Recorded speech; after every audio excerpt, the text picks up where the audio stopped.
Welcome to the Inside Semifinal Show. I'm Benny Mitchell. Tonight, Sean, Brennan, and I will break down the 2015 DIAA State Semifinals.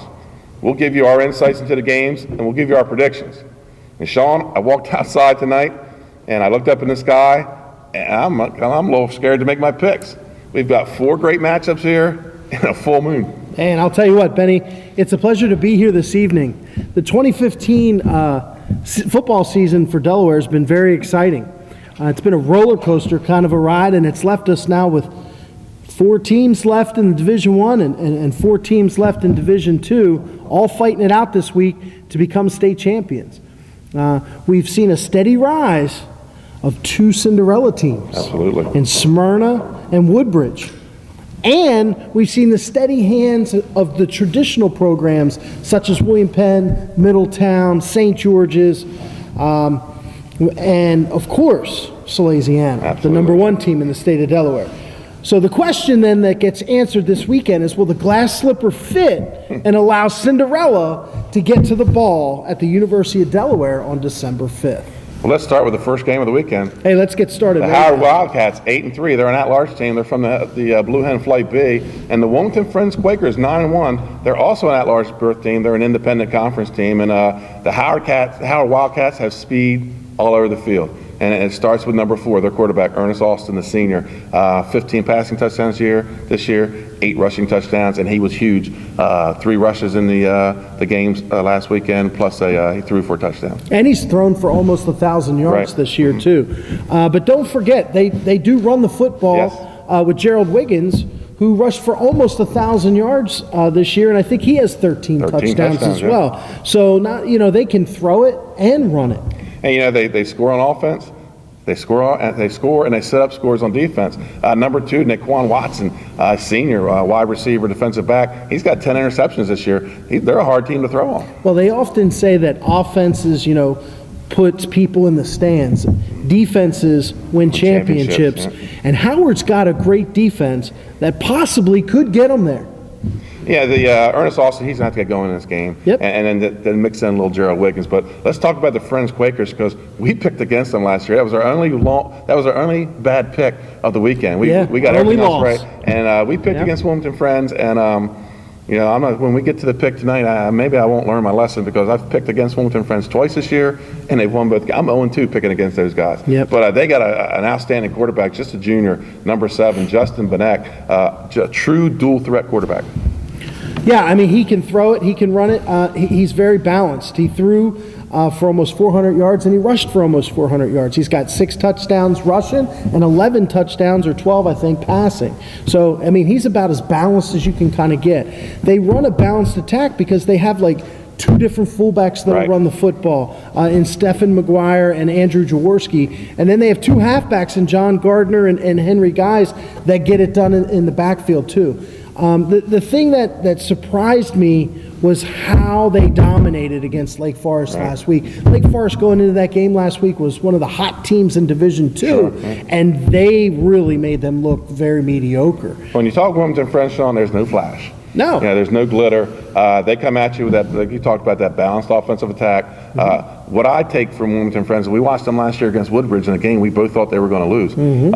They can end up beating Woodbridge. They are an outstanding fundamental football team. And if the Quakers score first, they're going to be tough to beat, because they just play great defense. Well, absolutely. And they have one of the best staffs in the state, led by Hall of Fame coach in my eyes, Bob Tattersall. He will be once he's done. Yes. Absolutely. He just does a great job of getting his guys to believe. And they realize that, 9 times out of 10, when they get outside of their own little independent conference, that they're usually, the underdogs. But those kids believe that no matter, who they're playing at what time, they have a chance to win. Yeah, and Dan Ritter's done a great job with Howard. This isn't their first time to the dance. They've been here before, and they had the big win over Tower Hill, which we kind of called last week. Right. And we said that the Division II was just wild, and really that 4-5, 3-6 wasn't an upset. It was a numbers upset. 6 beat 3. But we both kind of saw that coming. Howard being able to use their speed on the turf, and we're going to be at the same field. It's the same setup. it's the slow moving, methodical Wilmington Friends, just like Tower Hill, versus the fun and gun, the throw at the West Coast type offense of Howard. They have athletes all over the field, and anytime those athletes can get on a fast playing surface, that's going to give them an edge. Let's make the pick. This is the only game being played on a neutral site, Sean. Yep. It's a road game for both teams. A whopping 2 miles, I think, for it's, like this side of the bracket. It's been the little circle of Wilmington, the little neighborhood brawl with Tower Hill to the south, Wilmington Friends to the north, and Howard sitting there in the middle. The battle of the city champions. The inner city public versus the inner city private. Yep. And last week we were 1-1 picking at Tower Hill. But I've been 0-2 picking against the Quakers. Howard's been a state tournament team. They're state tournament tested this year. They played 4 teams that are in the state tournament, 2 of them in Division II. So I kind of feel coming in, they are the battle tested team, and everybody questions Friends' schedule in recent years. The Quakers are looking to answer to their doubters.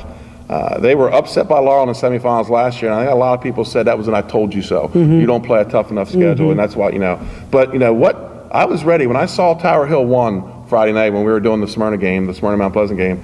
I was picking right then. I left Smyrna High School. I was picking Howard.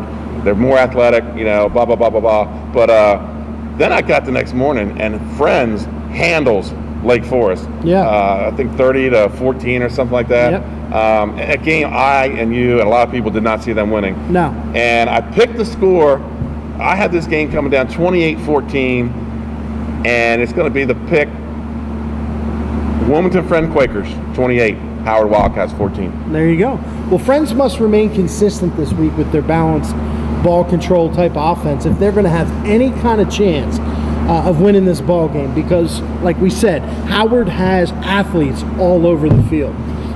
If Howard can create turnovers and get the ball back and then win on 1st and 3rd down, putting Friends in a passing situation, well, then I think they're going to get it. So the prediction for me, Friends gets it done with that balanced attack. Friends 28, Howard 21. The Inside crew, we're picking Friends. So we've learned our lesson. Yes, we have. Coach Tat, we've learned our lesson. Look for Wilmington Friends to be at the University of Delaware first weekend in December. Next game, Friday night's the game we're going to have. We're going to be live from Boehner Stadium, and when Jermaine sent me the text, the last place I wanted to be on Black Friday was Boehner Stadium, Wilmington. I don't want to mess with that traffic, but we're going to be there, and it's the 9-2 Middletown Cavaliers. They're the at-large team from the Blue Hen Conference, Flight A. Yep. Against Slade-Zanum, the independent, they're 9-1. They're the #1 team in the state, and statistically, these two teams met the last time. It was a pretty statistically even game. Right. The difference was 260 yards on the ground for Slade-Zanum and 5 Middletown turnovers. Look, Baynard can be a house of horrors for visiting opponents. The Sows are a whopping 18-3 at home the past 4 years. And they beat the Cavs the last 4 straight times since their state title bout back in 2012. However, Middletown has reached the state finals 5 straight years now, going for number 6. This pairing pits the state's #1 defense from Middletown versus the #2 ranked offense in Slade-Zanum. And Benny, it's going to be a slobber knocker of a game, no matter what the outcome is. And the Cavaliers, they seem to be peaking at the right time. Their 2 losses came in the first 5 games of the season. Yep. William Penn and Slade-Zanum. Sure. And they haven't stumbled. Well, let's say they haven't fallen. They maybe stumbled in that Newark game. They escaped the Newark, 14-14 entering the 4th quarter. And uncharacteristically, Middletown's been somewhat inconsistent this year. Yeah. At least score-wise, you used to see Middletown just blow people out. But then they answered that last week, and they just went and smacked a really good Sussex Tech team. Well, the thing is, the one knock on this team for Middletown, in talking to a lot of different people this week, is that they tend to turn the ball over, and they can be undisciplined. And then there's a third factor. They dealt with a lot of injuries. And so when you're undisciplined, you're losing some leadership due to injury, and you're turning the ball over, those are recipes for disaster on a ball club. But because they have Coach Del Percio and a great staff, they were able to round the troops together and kind of battle through. So sometimes you limp through a season when you're trying to discover who you are, I think you can throw out that first Sally's game because this is a different Middletown team. These kids are ready to go. And they get it done on both sides of the football, as long as they're protecting the football. Right. They have a great quarterback in Vincent Del Percio, who's smart, athletic, and he could beat you with his arm if you try to take away their running game. He's got 16 touchdown passes this year, but he can also run a little bit, and sometimes will do so in the red zone where he's got 1,300 yards passing. Too. Yes. So he's got great receivers in Anthony Del Percio and Isaiah Mitchell. Del Percio's got 9 touchdowns. Mitchell's got 4 touchdowns. But then they have a 2-back running system in Francis DiTilio, who came on towards the end of the year, and Kendrick Whitehead. DiTilio's got 6 touchdowns in the last few weeks, and Kendrick Whitehead's got 9. He was big in the semifinals. DiTilio was Huge. big in the semifinals. Huge well, in the semifinals. I'll be doing the play-by-play, so how many should I be practicing? That's Del Percio to Del Percio. Right. Will it happen this Friday night? And it's happened an awful lot this year. And when you talk their opponent, Salesianum, you talk Colby Reeder, number 28. Yep. And Colby Reeder comes from a bloodline of football. Yep. His father, Dan Reeder, he started at Christiana High School, went to Boston College, University of Delaware, and then with the Pittsburgh Steelers. His brother Troy, starting linebacker, as a redshirt freshman at Penn State, and now it's Colby's senior year, and he's approaching 2,000 yards. He scored over 24 touchdowns, and we watched him against Sussex Tech, and it was we talked about his one touchdown where he looked and saw somebody just a little too close, and kicked it into another gear. And just rolled into the end zone. And he played 3/4 of that game. Yep. And it's not all Colby Reeder. You try to cut down Colby Reeder, well, then you got to shut down Garrett Cannon and his 2 big receivers, in Jeremy Ryan and Garrett Salvo, and they have the big tight end in Kyle Gathers, who also is big on the defensive side. Zach Jerome, fullback. He had some big plays in the Sussex Tech game. But as Middletown tries to focus on Colby Reeder, which you have to do, you have to also take that focus and you got to spread it out. And I think that's what makes Middletown not only their good defense, but they're just the way they spread the ball around and they score points. I think this Middletown defense, it's number 1 in the state for a reason. We cover the Henlopen Conference pretty extensively. We've seen Sussex Tech. We know what Patrick Griffin can do. He's a 1,600-yard, rusher this year for the Ravens. He held him to just 20 yards rushing. This defense is for real. Now, I know they lost to Salesianum 20-7, but Sally's scored 2 touchdowns on short fields. Yes. Well, from the 5 turnovers. Yeah. So, again, they have to protect the football. Sure. Like I said, that comes to that turnovers and undisciplined. But Sally's has, let's just say, a factor that no one else has. Bill DiNardo. Bill DiNardo won state titles at Middletown. Sure. Bill DiNardo is 4-1 in state championship games against Salesianum. The only loss was to Middletown. Right. This game is huge for him, his coaching staff, and I'll tell you, as a Salesianum graduate, it's a huge game for us alumni. Sally's Middletown is huge. It's almost as big as Sally's St. Mark's. Could they play this game at UD? Absolutely. Sure. Could be a great state championship game. So let's get into the predictions. Well, hold on first. Oh. Not quite done. Not so fast, Not so fast, my friend. I do have a concern for Salesianum, as much as I talked them up. And that was week 7, and they struggled with Dover. And remember, we were at this Sussex Central game. We were. We watched. We thought Dover was going to knock them off. We were watching that scroll down. And a week off. We already know the Sal's are a slow starter. Okay. Does the week off rest them, or does it make them sluggish? They can't come out and give Middletown a quick score or a couple quick scores. Just the way Sally's plays, I don't think they can come out sluggish. They're going to have to come out. I'm just interested to see how this week off is going to, whether it helps them or hurts them. Well, here's what I'm going to say. If it wasn't Middletown, I would agree with that. But the emotions of this game are going to be riding so high that I don't know if they come out sluggish. They may come out undisciplined. They may jump off sides. Right. You may get the dreaded holding penalty that stops a drive. You may turn the ball over because you're so excited to truck somebody that you're not protecting the football. But I don't know, because of the rivalry of these two teams, if the sluggish part will come about. All right, we'll get to the pick. I'll tell you right now, what could be more interesting than seeing the Harvest Bowl being played, not scheduled. Right. Middletown and Smyrna, the old Harvest Bowl, hasn't been played, I think, maybe since the 90s. We could see that. That's a possibility. Division 2, Division 1 are some close games, and this game's going to be closer than people think. Now, for those of you that don't know, the Harvest Bowl was Middletown Smyrna. Middletown Smyrna, and that's what I'm talking about. If Middletown wins and Smyrna wins, both would be upsets. Right. We could have a Harvest Bowl for a state championship because they haven't played that in a long time. Right. But this game's going to be close. It's going to be closer than a lot of people think. Salesianum 21, Middletown 14. Well, Middletown's defense is the best anyone will see in the state of Delaware. All right, so Sally's has to capitalize on Middletown turnovers just like they did in the first game. They also got to use the play action pass because I think teams now have really started to gear in on trying to contain Reeder because you're never really going to stop such an athlete. So their use of the play action pass could be huge. That got them going actually in the Sussex Tech game that we did. And then they need to stay aggressive and swarming on defense.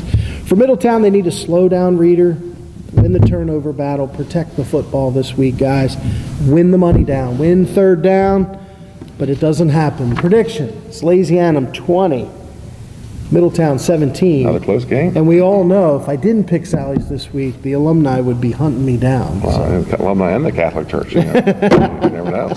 That could be, watch the old Family Guy show where where Peter's in the synagogue and the nuns are looking for him, Right. It could be that kind of thing. You never know. You don't know what's going on. Football's crazy, It is. Let's go to game number 3, and it's the game we have. The first game Saturday, we'll be bringing you this game, folks, from St. George's High School, and it's the Woodbridge Blue Raiders, 8-3. They're the at-large team out of Henlopen South, and the only reason they're the at-large team was a 2-point loss to Lake Forest back in week 3. And the St. George's Hawks, 10-1, Flight B champions. This is their 3rd Flight B championship in a row. This is their 3rd straight state tournament. And J.D. Mall is a friend of mine, and I know he's like, when's this thing going to come? Right. When's this title going to come? Hodgson, 2 years in a row, they've beaten them in the regular season, and Hodgson got them back. And I said in our prediction last week, it was the last time. They did. They beat Hodgson in round 1. And, when you talk St. George's football, it's Gary Brightwell, number 21, 1,300 yards, 19 touchdowns. He has been their man. And when St. George's lines up, it's 7 guys across, 2 tight ends, and they're coming straight at you. Well, like you said, this is a game that we're going to be covering this weekend, and it's got me really excited because I want to know, will the clock strike 12 on this Cinderella Blue Raider This is your team? Cinderella pick. All right, I'm telling you. But is this a game that gets St. George's back to its 2nd state title in 3 years? So there's a lot of questions there. This game was tough for me to pick because both teams on paper are even. Yes. All right, their offenses score 32 points a game. And their defenses only give up 8 points a game. So I have struggled with this game, but I have a prediction. Okay, well, let's talk a little more. Let's talk a little bit more about St. George's. When Gary Brightwell doesn't have the ball, it's Logan Gilbert, 11 touchdowns this year. And defensively, Shaquan Brittingham, the linebacker, 68 tackles, 31 solo tackles. Stephen Woodruff, who's getting some D1 looks. 43 tackles, 23 solo. I mean, they're big. And St. George's, they emerged early in the season. Everybody thought St. Mark's before the first ball got kicked. But then St. George's emerged early as the front runner in Division 2. They're big and they're fast. And they play between the tackles, which sometimes negate their own speed by playing between the tackles. It's hard to beat the Hawks if they get up on a couple scores because they will dominate the clock. The time of possession is how St. George's wins games. They drive the ball down the field and they finish with scores. Right. But Woodbridge, they're no joke. I mean, they're the number 17 coming in. But here's what I looked at. You talked about Cinderella story. I talk about, a 1,000 student school, almost 1,100 student school versus a 606 student school. And that's what we had this week. Woodbridge, 606 students. But there's a school comparable in size to St. George's that they played this year. It was Milford. Milford's a 1,000 student school, and it was a close game. It was won with the Woodbridge defense. And just like Middletown, Woodbridge has been successful this year by playing good defense. Woodbridge's 3 losses. Now, you're coming in, people are going, hey, they're 8-3, they've lost 3 games. They lost 3 games. They lost all 3 of them in a row. And there's a story behind those 3 losses. 28-23 lost to Wilmington Friends. They lost their starting quarterback, the junior, in that game. And in come freshman Troy Haynes. His first snap was against Wilmington Friends. Right. They lose 28-23. Week 4, his first start is against the defending conference champions, Lake Forest. They lose 9-7. in a hurricane. Right, and then So- and the field was horrendous. Yeah, and then week 5, they're playing this team out of Virginia, St. John Paul the Great, who ended up going 8-3. They lose to them 25-19, and they were winning the game late. Right. So Haynes got the old baptism of fire, He did. and they've won 6 straight since then. Yep, and we watched him here at Milford. Right. You know, just keep believing when it didn't look like they actually had a chance in that ball game. You have Riddick, 966 this year, 9 touchdowns, and him and Massey, they had the same thing, 2 running backs, and they're very comparable. Massey has 838. They're balanced. And Absolutely. when Haynes throws, his favorite receiver is Bragg Davis, 3 touchdown passes this year.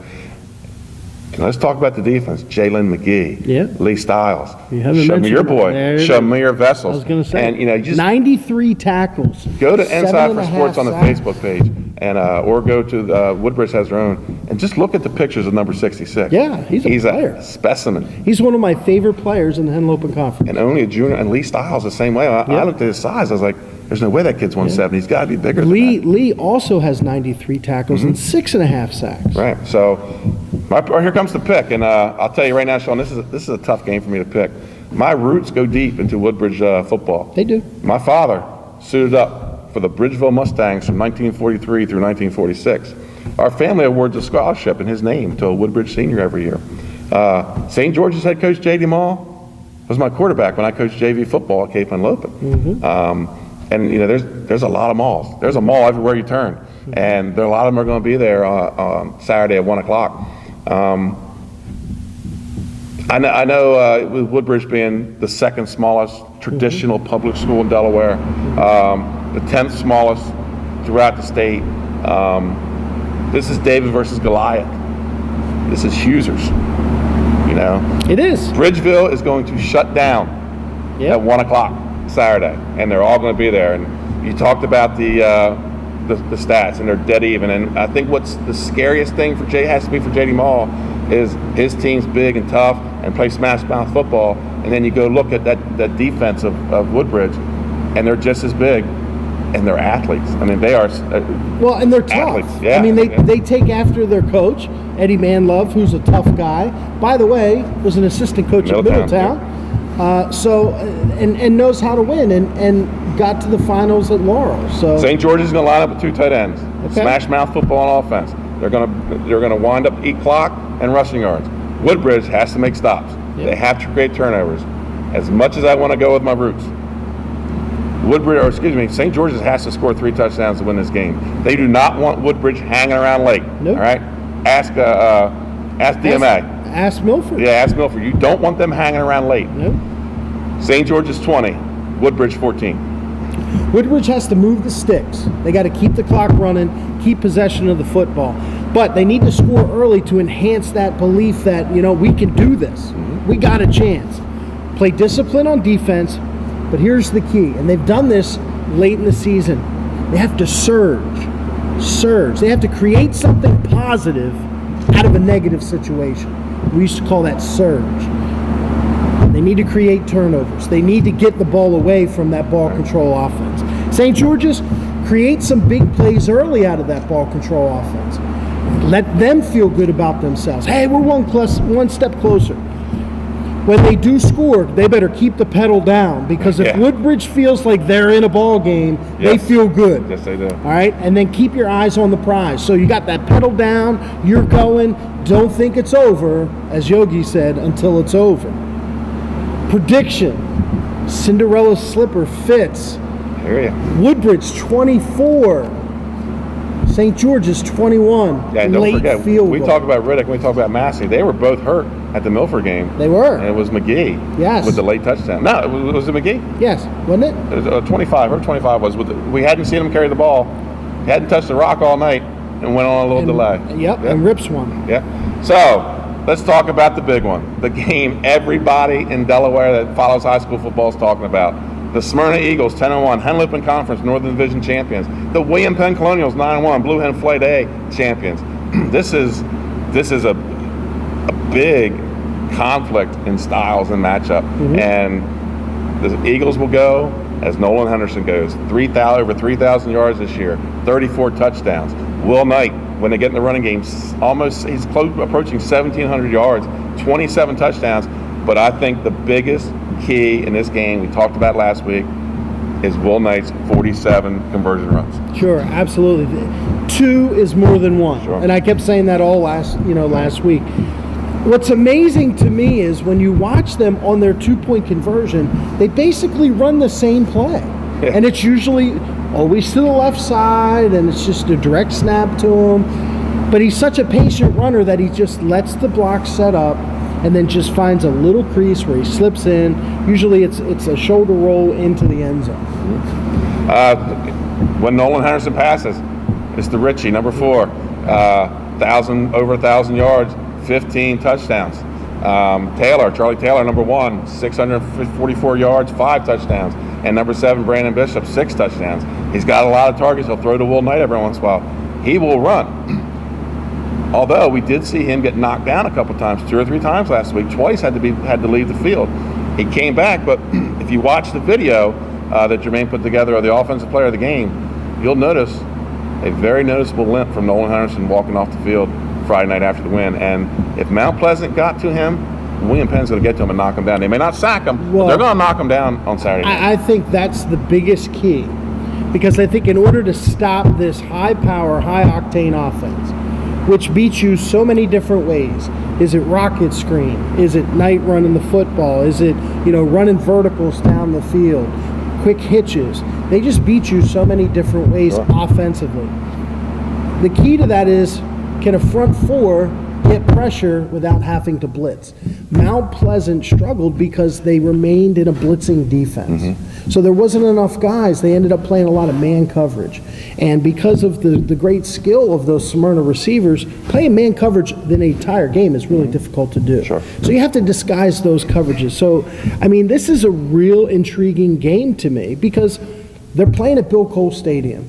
And I'll tell you, as a Sally's player who had to go to Bill Cole, was tough. As a former William Penn coach, I know we loved playing at home. Well, it's just tight confines. It is very tight. That stadium was built for football only. Sure. And the fans are right on top of the sidelines. But the trick that they love to do at William Penn to stop that speed is they let the grass grow. It's going to get watered this week. There's no doubt about it. Marvin Dooley told us that at halftime. They let the grass grow. We used to take great pride. We used to have the kids replace divots after the games, okay, because they take such great pride in that field. But I'm telling you, that grass is going to grow, and it's going to slow some of that speed down. And when you play on grass and they let it grow, that's why you pass on the grass. Yeah, you put the ball in the air, you let the ball be the speed, and then the grass has no. But William Penn has the athletes, I think, to match up a little bit better than Mount Pleasant. Well, let's talk a little bit about Smyrna's defense, because we all questioned it. Yeah. I'll tell you, I was on the Smyrna bus. I was in the front seat. I may have been in the driver's seat week 1 when I picked them to win the North. I agree. You doubted the defense. That's what I said. As did I. As long as their defense improved, and that defense has improved. Eli Hutchinson, I saw the stats, 87 tackles. I'm like, how does a high school kid have 87 tackles? And then I realized they score so fast that the other team gets the ball a lot more. He's on the field So he's on the field a lot, and he has 87 tackles, 38 solo. Kaiser was our player of the game last week. He got beat up a little early. He's got 59 tackles this year, but he had the pick 6 last week. He had the goal line stop, and they're big. They're big on the defensive line. But this, other than Sally's, this may be the biggest line they've seen on offense and defense. And when you talk about William Penn, Titus Nelson, he's a big boy, and he's approaching 1,000 yards, 12 touchdowns. And when he's not got it, Floyd has it, 8 touchdowns. Their quarterback's a pretty decent quarterback. The Johnson kid, over 1,000 yards, 16 touchdowns, but he does have 7 interceptions. And then I'm trying not to mispronounce his name, Amachi. I think they call him Cheech. Cheech Amachi, 8 touchdowns, and defensively 5 interceptions. And William Penn has 13 interceptions this year, and I don't think they see a lot of passing teams. No, they don't. So 13 interceptions, and they're going to see the ball in the air a lot more. So that kind of concerned me with Smyrna. These guys can get around and pick the ball off. Well, William Penn traditionally is known for defense. They run a wing T usually style offense. But defense has always won them, championships. William Penn is second in state history for total state championships, and most of that was done on the defensive side.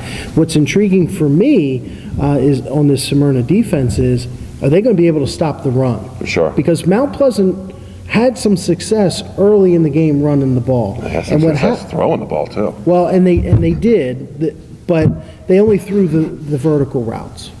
And the thing that William Penn's going to do is they're going to run the football. They're going to be who they are. Sure. And can this Smyrna team, stop the run? Right. I think is. Well, if you're William Penn and you win the toss, you're taking the ball. Because I mean, let's be real. They faced Sussex Tech, sure, who ran the football, and they did a good job taking away Griffin. Okay? Right. But right. The fullback, Williams, had a big day. Right. I mean, he ran the ball fine. But they became very one-dimensional because they didn't keep up with the scoring in the red zone. Smyrna makes you one-dimensional. Well, Smyrna will make you one, and Sussex right. Central. And Sussex absolutely. Central So for William Penn, that when they get in the red zone, they're going to have to score touchdowns. There's no doubt about it. But who runs the football the best in the state? It's Louisiana. And they couldn't stop the run. Right. They couldn't stop it.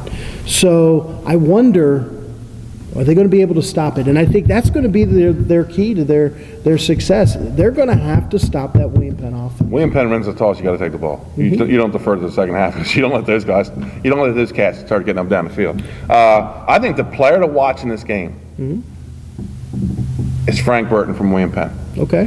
Defensive end, tight end, is able to get those edge blocks, is able to get to the quarterback and put some hits on him. 65 tackles, 15 solo. He has 7 sacks this season.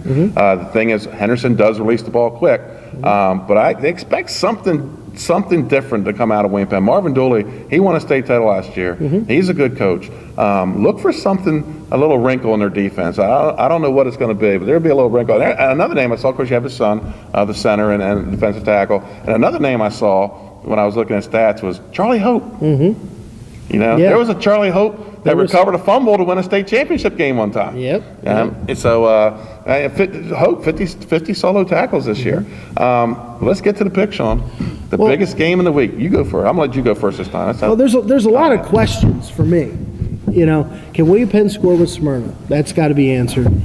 I think the whole key to the game, and you mentioned a lot of great players, but we've watched Smyrna quite a few times this year. And here's the key to the game: the last drive of the half and the first drive of the second half. That's where Smyrna Because thrives. we have seen close games with Smyrna until right before Sussex halftime. Central.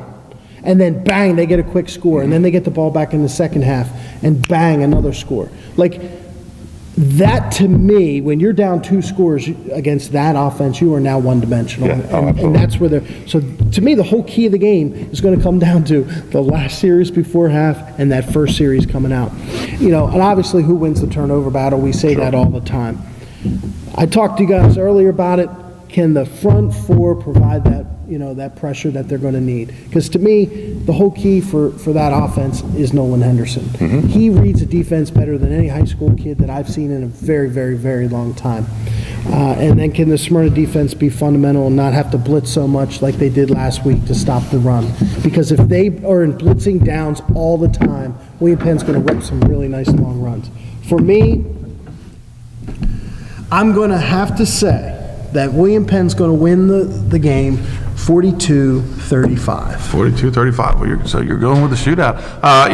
One thing we said last week was we talked about Mount Pleasant needing to eat up clock, and they didn't even attempt to. No. They started running early, and boom, they went right to the air, and they were successful at certain points of the game. But like you said, when you're playing from behind, they know what's coming, and they can slow it down. But this is the most talked about game in Delaware right now. The most talked about high school football game in Delaware. I think it's the toughest one to pick. Oh, absolutely. The Colonials carried the weight of the defending state champs into the season, and they carried that around until Salesianum relieved them of the target with a 30-13 win. William Penn has a big offensive line. They have a big defensive line. They have speed in the skill positions and a lot of talented athletes. By now, if you're not believing that Smyrna's for real, I told you you're never going to believe. I told you they made it. I'm just talking about people. There's people that still don't think they're for real. No. They're talking weak schedule. This is real. But they are for real. And there was people talking about Mount Pleasant was going to beat them last week. Yeah. And I didn't see it that way going in. No. they average 55 points a game. Yep. That includes the number 1 team in the state, Smyrna, Slasiana, where they scored 56. So Yep. they're for real. Do they win? Are they better than William Penn? We don't know, but they're for real, and you have to be concerned about them. And we know Marvin Dooley is because we talked to him at halftime Friday night. Concerns for Smyrna for me. Nolan Henderson limped off the field. He's going to play. I confirmed he will play, but will he be at 100%? Right. And Mount Pleasant got to him. William Penn's going to get to him. They're going to knock him down, and that's what they have to do. They have to knock him down on the ground and break up his rhythm. The Slasiana game showed, for William Penn, the Sally's game showed that playing from behind is not in their genre. Right. That's not their deal. They don't play well from behind, and it just a close game became. Well, and then talking with Marvin, they said that was their worst game they had played all year. Absolutely. And he blamed it on himself too. He said it was coaching. Yep. Like with you, can the Colonials keep pace with the scoring? And I think how they keep pace is don't give the ball up. Go on 6, 7-minute drives to score touchdowns, and that's that's their game. They eat up clock. I think they have to eat up clock in this game. They have to get to Henderson. They have to get to him early. Mount Pleasant didn't get to him till late in the game, late in the second half, third quarter. That's when they started getting to him, and we saw Smyrna slow down a little bit because we saw Henderson slow down a little bit. We saw on the long run where he fumbled the ball, looking for a runner, looking for a pylon, looking for a marker, and the ball bounces off his knee and goes out of bounds. So they need to get to him early. If they don't need to sack him, they just need to knock him down. Sean, they have the Henlopen Conference Gold Card. You've heard of the Henlopen Conference Gold Card, right? Yeah, I have. I'm going to pick for the second time. I don't believe I'm doing this. I'm picking the Henlopen Conference to lose both semifinals. Yeah. I think I'm not going to get my gold card. I'm probably not. I picked Woodbridge. You did. But I'm going to pick William Penn. Okay. In a barn burner. Right. But the reason I'm picking William Penn is because it's going to be the low-scoring barn burner. When Smyrna gets it, they're going to score. Right. William Penn's going to limit how much they get it by long drives. William Penn 35, Smyrna 30. Wow. So both of us have Smyrna not reaching the 55. They could prove me wrong, and I think I'll be okay. I've been in Smyrna's corner all year. I will tell you that I got to pick the win. This missing this game, don't get me wrong. I'm excited to go see Cinderella win it, but we'll have it up on the iPad. Don't you worry. Missing this game is going to be tough because this is a dead even game for them. Sure, yeah. I mean, a dead. Well, I'm not so sure St. George's Woodbridge isn't a dead even game. I mean, don't sell Saturday short. Saturday might be the best day of football in the state of Delaware. Well, and I think that the competitiveness of both the St. George's and the Woodbridge game is going to be exciting. Okay, and what's at stake obviously makes it exciting. To me, just watching that Smyrna offense and seeing how is William Penn going to come up with a plan in 1 week's time, because William Penn doesn't see an offense like this. But they've had 2 weeks to prepare. So, again, it's tough getting ready for a team like this in 2 weeks. Sure. This is a team that has college splits, great schemes up front with their blocking. You can't play your traditional defense when you play this offense. And for me, Henlopen Conference teams know they're going to play this, and they saw this team last year, so they have an idea of what they're getting into. Sure, and I'm a Henlopen Conference guy. I follow the conference and I've been around a long time, but they don't have. Let's face it, throughout the Henlopen North, it's always a good game. It's always a good contest, and it's like J.D. Moore calls it. It's the SEC of Delaware football because every week's a game you have to get up for. They don't have the athletes that William Penn and Sally's has. No, and that's why I'm interested to see what happens. Like you said, every game's a rivalry game, in the Henlopen Conference. But here we got now great athletes on offense, great athletes on defense for both schools. And that's what makes it most intriguing to me, because I think athletically the playing field's level. So now it's coming down to coaching, and Coach Judy does a great job. Obviously, Coach Dooley does an awesome job winning the state title last year, and the tradition there. It was tough for me to pick. Yeah, but it was a tough one to pick. So it's all coming out. Enjoy your turkey tomorrow. Enjoy your stuffing. It's Thanksgiving from the Nside Sports from all of us, enjoy Thanksgiving, have a happy Thanksgiving, enjoy the time with your family. And this weekend, Friday, 2 games, 1 o'clock, Wilmington Friends and Howard. They'll be playing at Tower Hill. Friday night, 7 o'clock kickoff. It'll be Middletown, a big rivalry versus Slade-Zianum, number 4 versus number 1. We will have that game on the NFHS network. Saturday, we'll be bringing 2 games to you. Unfortunately, both of them at 1 o'clock, but you know what? Split your screen, get 2 computers out, 2 phones, watch them both because they're going to be exciting. We'll have at 1 o'clock from St. George's, the Woodbridge Blue Raiders and the St. George's Hawks. At 1 o'clock from William Penn, the William Penn Colonials and the run and gun, run and fun Smyrna Eagles we've got to watch a couple times this year. So NFHS Network will be bringing you 3 great games, then we're going to be back that first Saturday in December. We'll bring you both state championship games live from the University of Delaware. So we will a lot of great football this weekend, and I think of all the years of watching Delaware High School football, this is one of the best semifinals in both divisions. I think this has been the most competitive up and down. I mean, all these games, anybody could win. You know, we could go 0 for 4. We could. We could go 0 for 4. It ain't happening, but it could. But it's possible. We could. So, for Ben Fulton, Jermaine Conquest, Sean Brennan, I'm Benny Mitchell. Enjoy your Thanksgiving. Enjoy. Have a good time with your family. Rest up from your turkey and your pumpkin pie, and either get to these games or get on the net and watch these games on the NFHS Network because we'll be bringing them to you. Folks, have a good weekend. Have a great Thanksgiving from the NFHS Network.